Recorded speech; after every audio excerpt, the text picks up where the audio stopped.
Someone in the music industry was saying when we publish a recording, we have to really think a lot about the image of the artist. We have to try to make them look cool or sexy. And they were just basically saying because that it's good music performed well is actually not enough to sell the album. They have to create some kind of mystique around the artist. And I remember thinking, oh, that stinks. Similarly, there was this experiment that was with Joshua Bell, the violinist. Have you guys heard about this? He put on a baseball cap and went down in the New York subway, or one of the subways, and played very difficult music very, very well on a mega expensive violin. And they wanted to see if the average person would recognize they were hearing greatness and stop. And they didn't.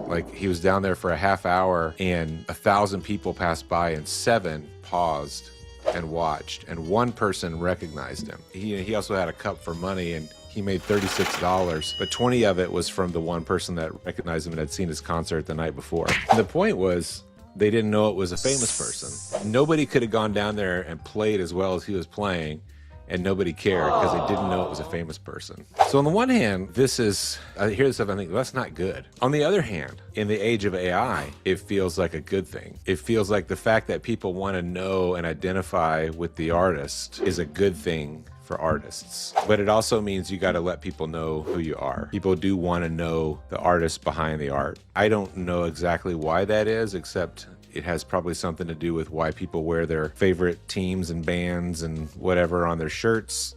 There's something where people want to identify with. It's kind of like the marketing. People like us listen to bands like this or do things like this or like artists like this. And the other thing is probably just the cognitive load. If you told me there's going to be a really good violin concert this weekend at the arena, I'm like, oh, that's interesting. If you told me Joshua Bell was coming, then I would know, oh, that is going to be a good concert. So some of it is just it's a filtering mechanism. If you told me, hey, here's a good mystery novel, but if you told me, hey, Dick Francis wrote another book, first of all, I'd be like, wow, isn't he dead? Second of all, I would read it because I really like him. Okay, I know I'm going to like that book because I know his name,